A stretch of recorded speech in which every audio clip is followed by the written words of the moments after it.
outside, should I run and hide? How do I take my company worldwide? Do you love the law? Did you watch Hee-Haw? What's the weirdest thing that you ever saw? What's it like in court? Favorite sport? Can you help with my book report? Is my hair too long? Am I right or wrong? And do you mind if I sing along to anything? Ask Alan anything in the world. Hello, everybody, and welcome to this episode of Ask Alan.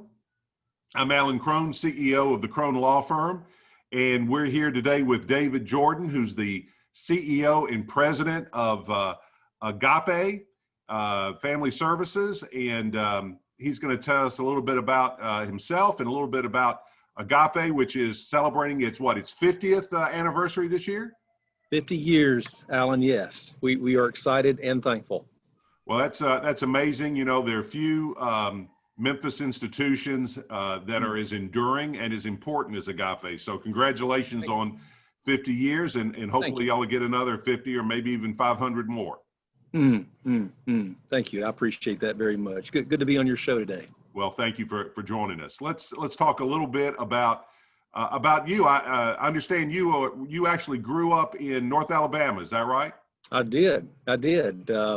Actually was born in Middle Tennessee, and then my family moved to North Alabama, to Decatur, near Huntsville, when I was third grade. And so really what I remember is my rearing years there in Decatur from third grade on through high school, and then went on to college in Nashville.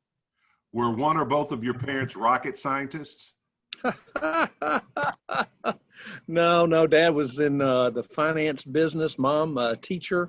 And so all the rocket work going on in Huntsville, we weren't a part of that, but we were around. We rubbed elbows with some of those rocket scientists. Well, what kind of? I asked this because my mother was a teacher. Okay. Taught art. What did your mother teach? So Mom taught elementary school age children, and so she actually started in becoming a teacher later in life. I remember her getting her master's in education. She'd drop us off, and as a teenage boy, a bunch of us boys would go fishing and by what was called the pumps. And so we were fishing for carp and all kind of bottom feeders, that kind of thing. And she'd drop us off on her way to go work on her master's at the college down the street, and then come pick us up. And so she started teaching later in life, and but taught in the elementary level in Decatur. Well, that's very nice. That's very nice. And so what was it like growing up in North Alabama? Good question. So my experience overall was a good experience. Alabama or Decatur is a little 40,000, population size. And so much of it, the church that we went to, just the community and what we experienced, was good. Decatur had the first wave pool or the second wave pool in the nation back in the 70s, and all those kind of things. Big time. I recently wrote an article in the Daily Memphian, was asked to do that, and as I reflected back and have done over the years,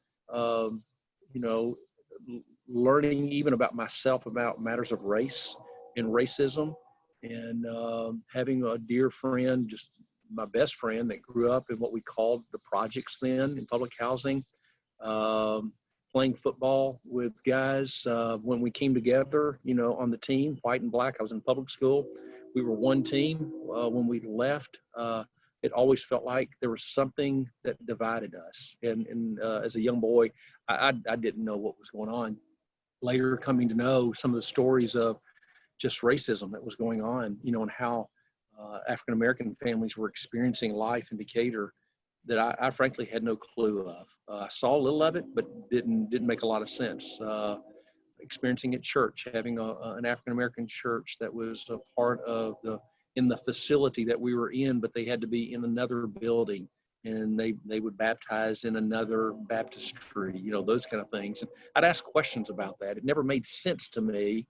But so I live like many of us. I breathe the air of race and racism, and so it has been. I think it was an experience God has used for me to come to understand and know at some level what our families experience in Memphis and in the South. But this is beyond the South matter. Growing up years were really very good years, but there were some foundational things that has been used for me to have understanding as I've gotten older as well. So I've continued to learn from those growing up years. Yeah, I think I've had similar experiences. I think we can, if you're a certain age and Yeah. white in the South, if you really do some soul searching, you can pick moments from your childhood out like that where you, as you describe in that article, you knew it was wrong kind of innately, but everybody around you was telling you that's just kind of the way it is. Yep, that's right.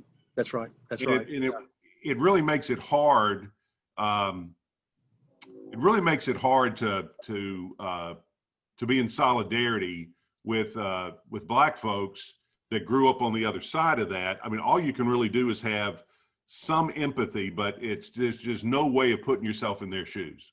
Yeah, no, that's right. That's right. And so, so God has used that, Alan, in my life to transform my heart, to show myself my own matters of race and even racism, and then has really, I believe, used that. And I didn't know this for some numbers of years. And it's not to be a great white hope. That stuff just sickens me. But what do those experiences and being a white male, what is my role in this conversation around race and poverty and to be brought to Memphis back some 25 years ago? So I don't view any of those kind of things as accidental. I understand. So you grew up in North Alabama. Where did you do your college? So I went to Lipscomb University in Nashville, and I was one of those guys. I went believing I knew what I wanted to be since I was probably 10 years old, Alan. I was going to be a veterinarian, and I wanted to be a vet because my granddad, who was my idol and who I'm named after, David, he hauled livestock. And so I would go be with him in Clarksville, Tennessee in the summers, and I wanted to be just like my granddad. And so in doing that, I was going to become a vet. But once I hit college and hit chemistry, I kind of quickly decided, I'm not sure being a vet's really what I want to be. I want to be like my granddad. And so I began differentiating that. I minored in everything from math to Greek, to psychology, to business. All that meant was I was a confused college student trying to figure out what am I going to be when I grow up. I'm still trying to figure that out, David. Some of it's just true for all of us, isn't it? And so I got my major in Bible. I knew that I wanted to do something that would be helpful to people. Never believed I was called to pastor or lead a church. And so that was the best, kind of the best I knew at that point. Went on from there and got my master's in social work administration from the University of Tennessee there in Nashville. And it was affiliated UT and TSU, Tennessee State University. And that was just a real launching place for me to begin getting a sense of kind of my calling vocationally. Well, if you don't mind me asking, tell me a little bit about your granddad and what about him. You said he's your idol. That's pretty strong language. What about him drew you to him that you wanted to be like him? You know, he died when I was 13. And so I had these memories as a young boy, you know, and they're embedded in my mind. Granddad was a quiet man. He was not overly talkative. He would never be on a show like this. Probably wouldn't even have all the words to, you know. I'm by nature more quiet. I'm more of an introvert. But he had this quiet strength about him. I was the first grandchild. I always knew I was special in his eyes. And Granddad let me know that I was, one of my life questions has been, am I good enough? And Granddad in an early age let me know that I was the apple of his eye. And that was so, I didn't know really what that meant to, as you get older. If I had not had that, I don't know that I would even be in these kind of conversations. My granddad, who nobody would ever know, they would never remember, kind of a blip on the historical screen, was just Mount Everest in my life. And so I knew if anybody loved and cared for me, it was my granddad. And like I say, he died, relatively young age for himself. I was 13, and he still has that kind of impact on me as a 13-year-old boy remembering him. Well, that's a great story, and hopefully this is a small podcast, but hopefully that'll amplify his story a little bit.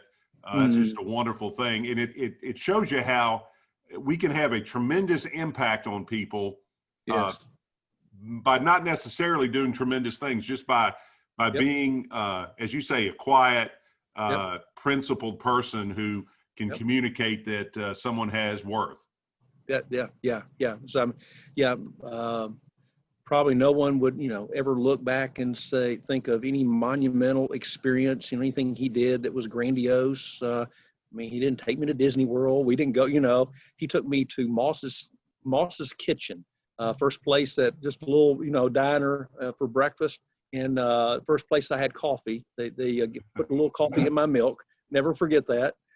Again, I wanted to be like Granddad. He's drinking his coffee. And so, to your point, no one needs to underestimate any interaction, even in this very moment, of how it can be used and is used for good that the other person may have no clue about.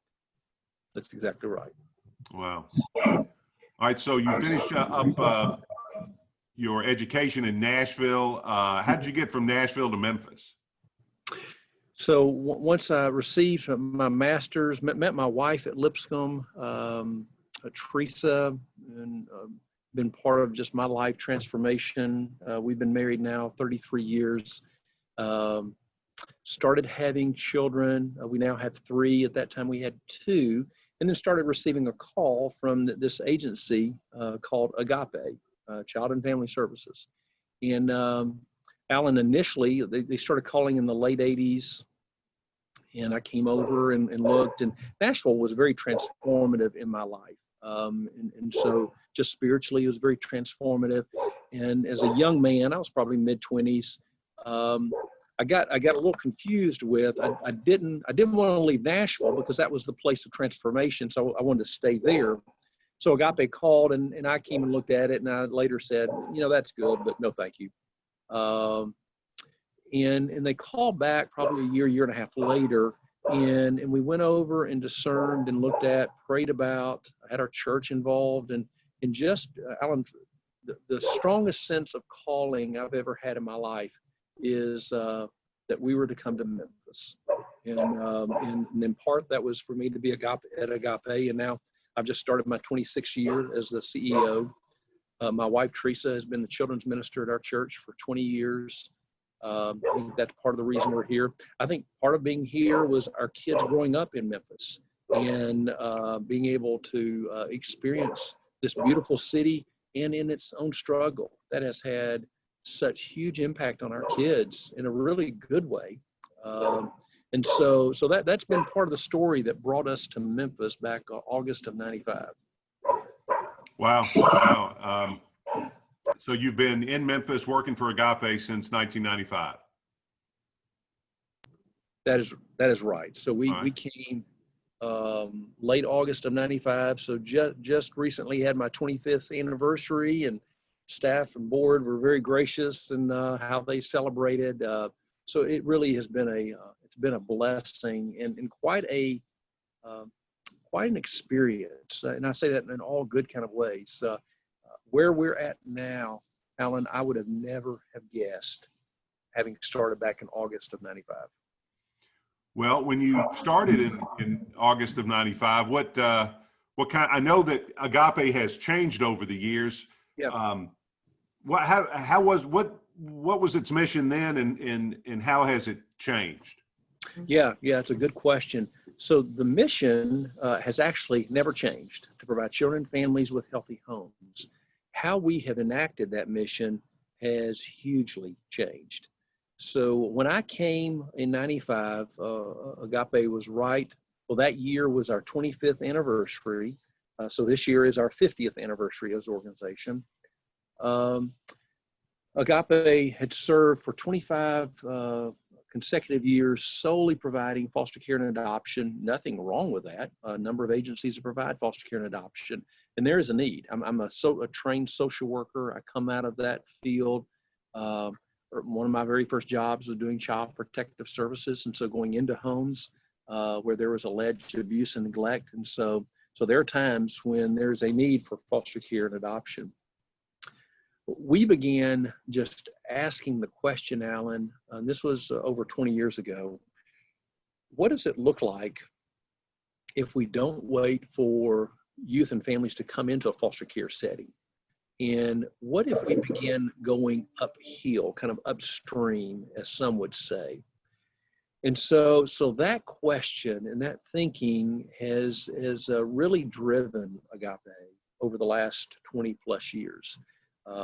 Almost 20 years ago, we launched what we call FIT, Families in Transition. And we said, rather than waiting for a young lady or a man to give us a call that would say, I'm pregnant, I'm thinking about placing my baby for adoption, thinking about caring for my baby, maybe even thinking about aborting. I'm just looking at my options. And at that point, our option was, if you want to place for adoption, then we want to provide you an option, And we began asking the question, so if 94% of those that call are not thinking about adoption, but they're thinking about parenting or aborting, might we consider another response or maybe an additional response? And so we launched this ministry called FIT, Families in Transition, for women primarily and their children, women who are pregnant, who are not planning to place their baby for adoption. That was not their goal, but they wanted to parent, but they didn't have the resources. I mean, nearly half of our women said, if I had housing, then I wouldn't be even talking to you. I'd be able to move on with life. And so we provided transitional housing, wraparound services for families and their children while during the pregnancy. And we launched that back in 2001. Well, FIT has grown now in 19 years to be the largest provider serving families who are homeless, and especially those who are fleeing out of domestic violence. And so even the latest data, Alan, shows that during this COVID period of time, domestic violence has gone up. That's been no surprise to us, but the data supports that. Mm-hmm. And it is true. And so our numbers of families asking and saying, I have fled out of domestic violence, I am homeless, I need housing for myself, my children, and I'm trying to get to a better life. And so that was the first step for us to begin kind of in this journey around what does it look like to not wait for kids to come in foster care, because if you're homeless, you're at highest risk of your children coming into foster care. Well, interesting enough, in 19 years, we have had 0 children go into foster care after coming into our FIT program. And so if you have support, resources, assistance, then we may be able to elude the foster care system. Matter of fact, we've had families get kids out of foster care back home with them out of the FIT program. So that was our first step. And we took then an even greater step after that. But that was our first major step in this journey, staying within our mission. Wow, that's great. And I think keeping a family together is so much preferable to foster care and these other options. It's great that you're doing that. Yeah. Let me kind of throw you a little bit of a curveball, although I suspect you're prepared for this question. Talk a little bit about, I love the name of your organization, Agape. Mm-hmm. It's such a great Greek word. Yep. And I won't steal your thunder on that, but tell us how that word in your vision relates to the mission. That's a good question. So agape, or if we were Greek, we might say agape, stands for and means love. Matter of fact, if you go to our website, agape means love. That's our email addresses, david.jordan@agape means love. So there are several words in Greek that mean love. This is, as many would say, kind of the highest form of love. It's not a feeling. It's not about sexuality. It's not about friendship. It can encompass all of those, but it really is, I want good and well and even better for the other, even at my own expense, that I will love you that much. It goes to the heart of God around to love God and to love your neighbor. And to love at such a level that I'm even willing to sacrifice, and I'm even willing to give up my own privilege for the other to have what they don't have as privilege. And so it is the very name that we use is the aspiration of who we try to be and live out. I think that's great. And so what do you think are your typical client, what do you think are the barriers that for success that folks find, particularly here in Memphis? Yeah, well, that's a great question, because the next wave of our movement came about 12 years ago. And we asked the question, Alan, what if we, novel idea, what if we go ask our families, what is it you want? And what's working for you? What's not working for you? And we looked at the communities of Fraser and Whitehaven and Hickory Hill. And the reason we looked at those in part was that 50% of all the kids that come into foster care live in those communities. And we said, so again, what if we go to communities where we would typically wait for their kids to come into foster care, and we provide housing and home to a foster home, maybe even an adoptive home. Again, we still do a little of that because that need is still there. But to your earlier point, 99% of our families, if we could serve them upstream, we would never even be in the conversation about foster care. And so in 2009, we went to some apartments in Whitehaven, in Fraser, in Hickory Hill, and we began having these conversations. And to your very question, what is it you need? What is it you want? What is working? What is not working? Well, here's what our families, and this shouldn't be a surprise. Every community said it a little differently, but generally speaking, the number one matter our family said is we do not feel safe. We are preyed upon. The crime rate in apartments, the domestic violence, could be gang and gang-like activity. When my kids are walking to or from school and they're having to walk by certain environments in the community because I'm having to work and I can't be there. I mean, just so that has almost always been number one. Our families also said, David, if you really want to help, then we need help with education for our kids. And for some of our families that are more astute of what was going on, said, and oh, by the way, based on where we live, and we may not have a choice where we live, or yes, we very much choose to live in Fraser. This is our home. We love our home and our community, but we have some of the worst performing schools in our neighborhood. This was 12 years ago. And so they said, if you want to help our kids in school, but also can you help our schools be a better performing school, was the essence. We also, our family said, you know what, 50% of us have a job, but we need more of a job. We're not making $15 an hour or whatever that amount is for us to be able to live the life that we're desiring. And then families would talk about housing and talk about family. And underneath all this, Alan, was this sense of hope. I'm not sure I have a sense or reason to be hopeful. Or we have families that said, in spite of every circumstance I'm living in, all the traumas, all of the real life matters going on, I have a deep hope. But we had a lot of families saying, what can I hope on? What can I hope for? Because I've been so disappointed in talking about a lot of the systemic matters. And so we, as a board, my board 12 years ago said, Agape will never, ever reach out and seek out funding. We won't go on a show and have a conversation like this. We won't do anything that would not include telling the community, here's what our families say, that we raise up their voice. It's not what David thinks, it's not even what Alan thinks, it's not what whomever. This is what they know their lived experience better than anybody. It's their experience. So raise that up. Our family said, we may or may not know how to get to the destination, but we're telling you what we need and what we're wanting.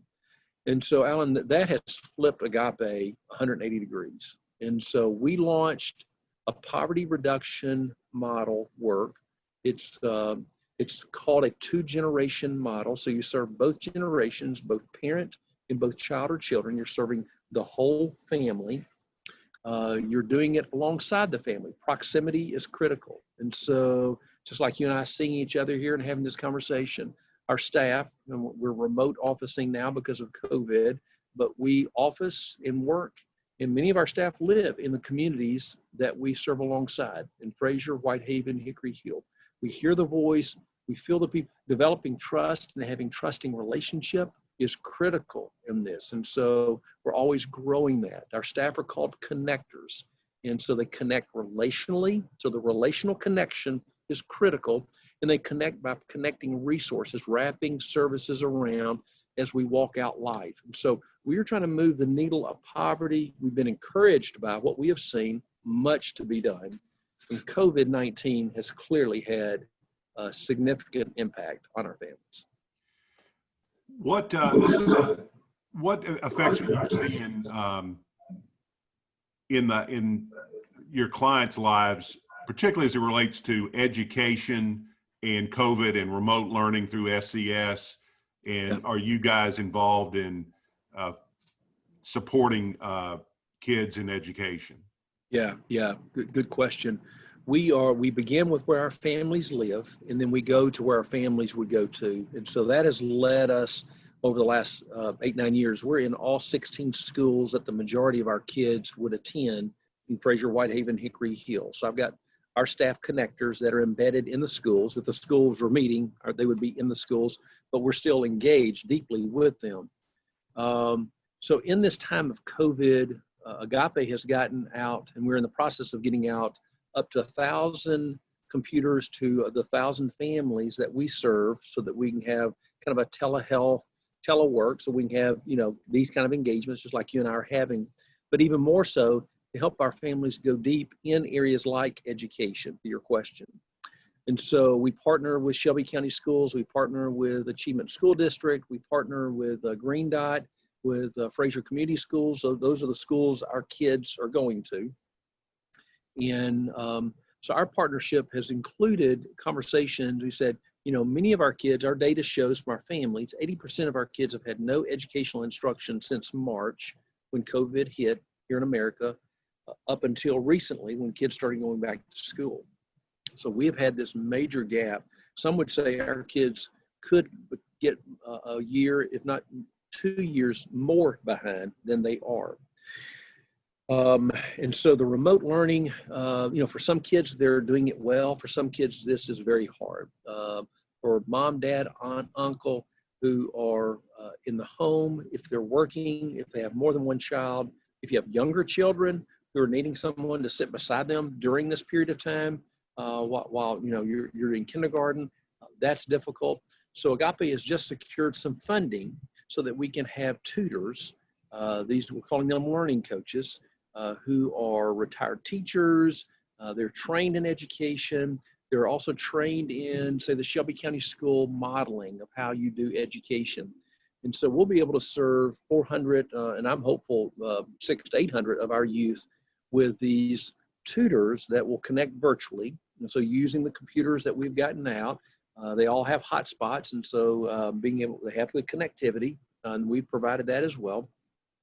And so being able to have tutors, whether it probably isn't during the school day, but could be after school. So homework time could be on weekends. There's a hotline that you can call anytime.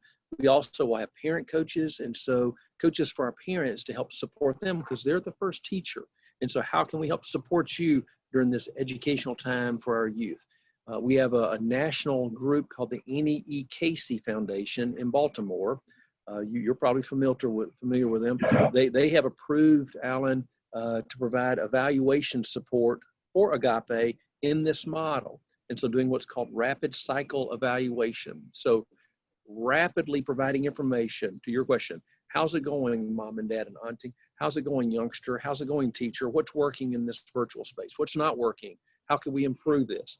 Having that data and having a rapid cycle where every week we're making shifts, we're making changes through that design. And so that evaluation team will come on in October And they have interest that this could have some national implications for others as well. So we're really trying to step into that space. We have learning centers that we've set up in our homes. And so 400 of our families have new furniture with culturally and age-appropriate books in their home that we'll replenish. And our families have been excited about that. And so we're doing a lot of things in the learning space, really trying to help support in our partnership with Shelby County Schools and our other school providers. Well, that's awesome. That's awesome. It sounds like we could use another 100 agapes out there.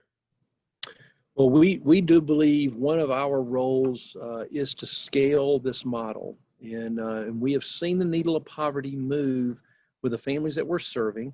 Only 3 to 5% of families living in poverty, dire poverty, ever escape poverty into prosperity in their lifetime. We're trying to move the needle by 1 percentage point a year. In evaluating this for 3.5 years, we have seen upwards of 9+% of families move beyond the line of poverty. The work's not done, but we've had encouraging results. And so part of what we anticipate longer term is scaling this model in other places in Memphis, Tennessee. We've been asked to come to other places, and even in other states long term. You know, you talked about what your families want. And it occurred to me as you're giving me that list list of a family in Frazier is probably not much different than the list of the family in East Memphis or Germantown or Collierville or any place else. Everybody wants their streets to be safe. They want to have a good place to live. They want a job. They want all of those things. And I think sometimes we lose sight of what we have in common with each other.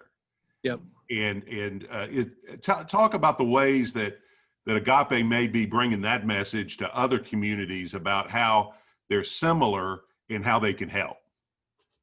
No, that's a good point, Alan. The book, Same Kind of Different as Me, it kind of reminds me of that. A homeless gentleman that meets a very rich white man, homeless African-American gentleman, and it's a real story.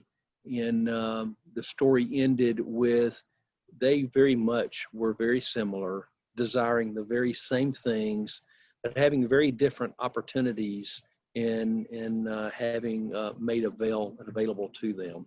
And I would say that very much is our story.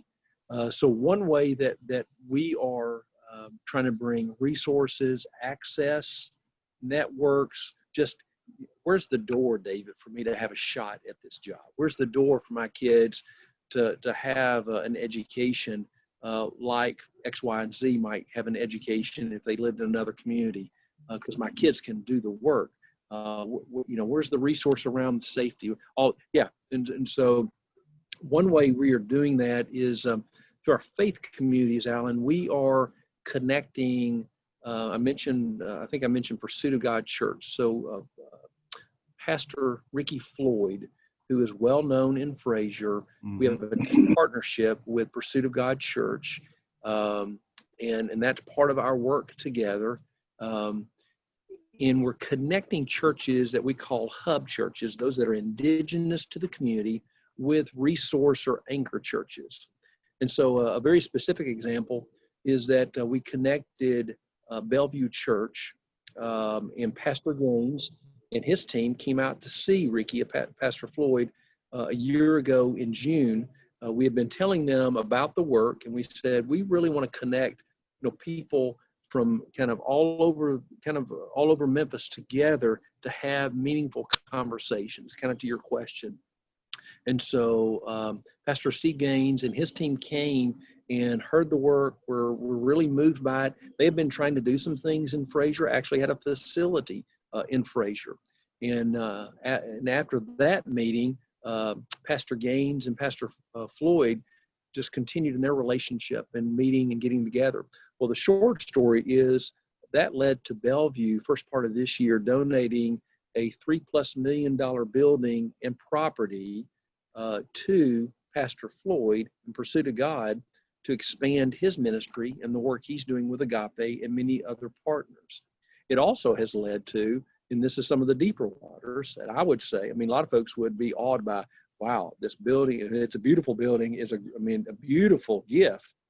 But even deeper than that has been kind of your question. What do these relationships look like? How does someone at Bellevue begin getting to know somebody at Pursuit of God and in the community of Fraser, and listen to each other and hear each other? I mean, we're in a time we don't listen to each other. We're busy talking over each other, and feel and come to understand what's life like, no matter who you are and where you're at. And so we are facilitating those kind of conversations between churches and with community residents to be able to listen, and to listen well, and to have empathy, and come to understand, maybe in some ways our worlds are very far apart, and maybe some ways the way God has made us all, we all have some of the very same desires. So that is one step that we are taking in that regard.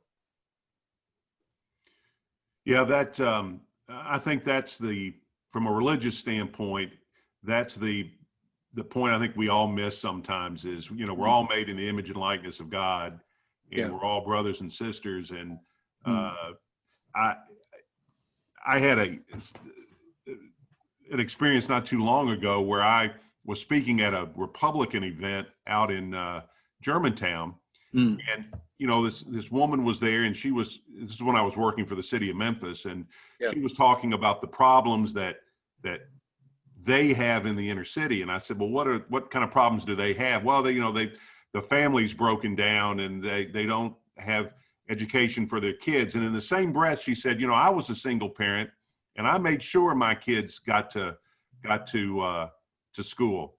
And I kind of stopped her, and I said, that's a wonderful story, and it is a wonderful story. But I said, do you realize that right now there's a woman sitting in Piccadilly in Whitehaven that could tell the same story, and you have a lot more in common with that woman than you think you do.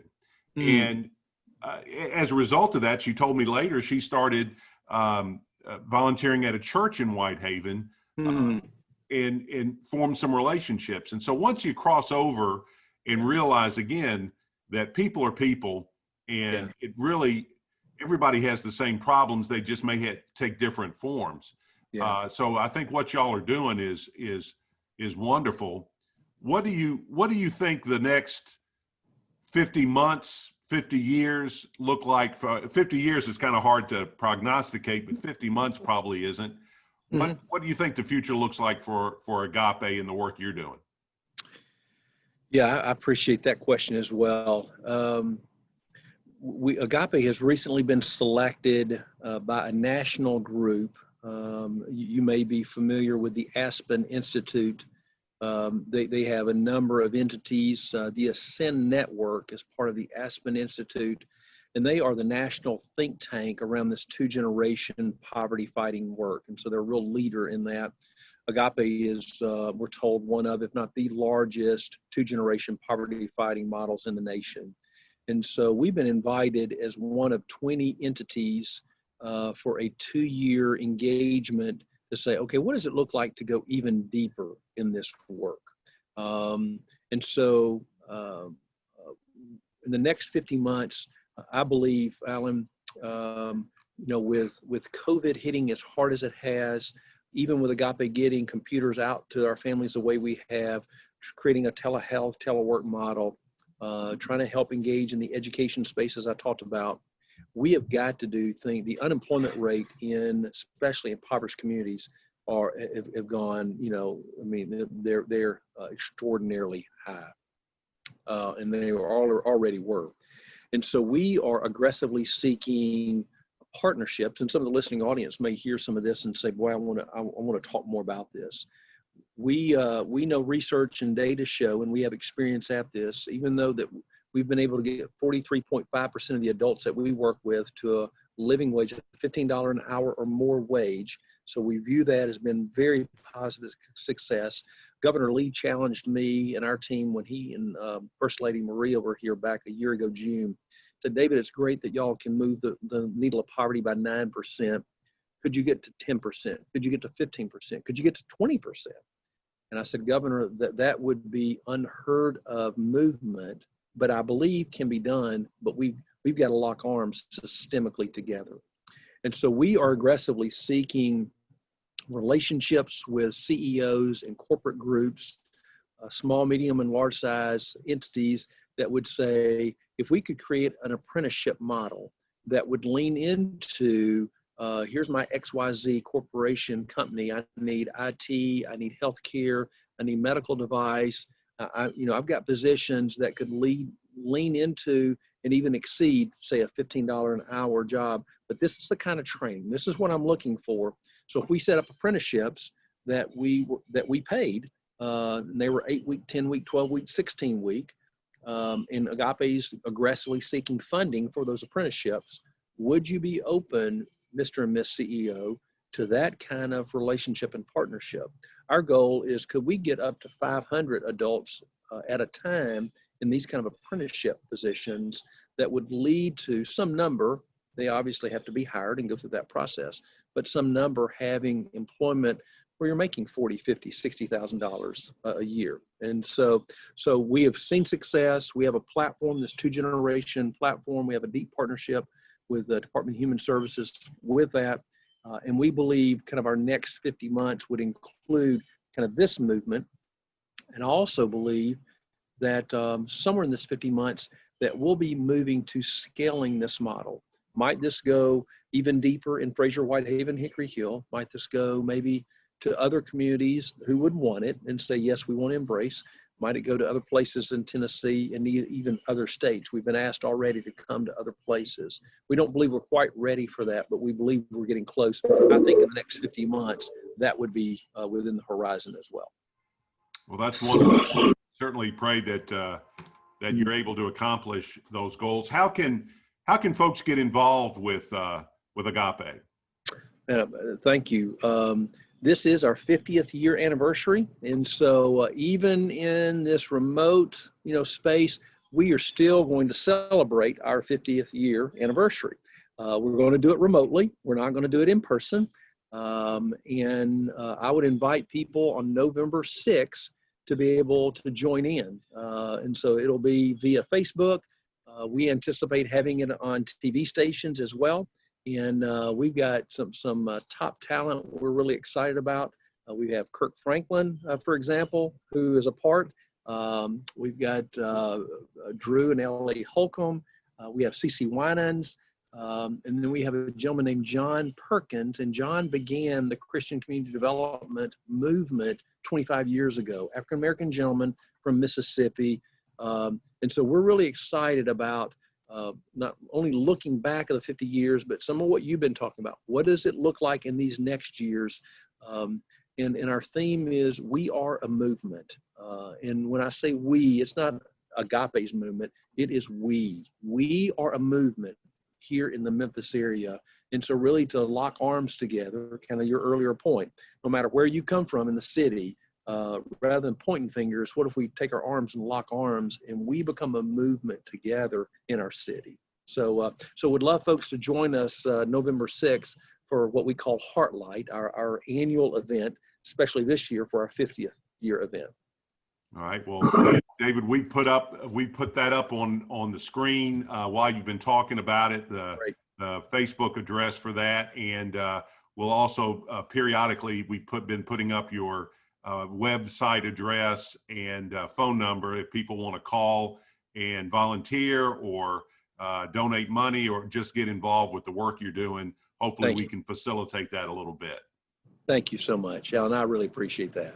Well, David, I thoroughly enjoyed our conversation. I really appreciate your time on the program, and I hope that this amplifies a little bit the work that you're doing. And if one person hears this and gets involved, I think it's been time well spent.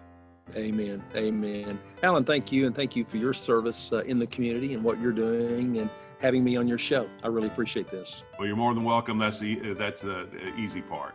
Well, very good. I thank everybody for watching this episode of Ask Alan. I think if you're like me, you've learned a lot about what's going on in Memphis, and in particular, the work that Agape and David Jordan is doing in Memphis. And we, on behalf of the city, David, we really appreciate it. And we want you to stay in Memphis another 50 years doing great work.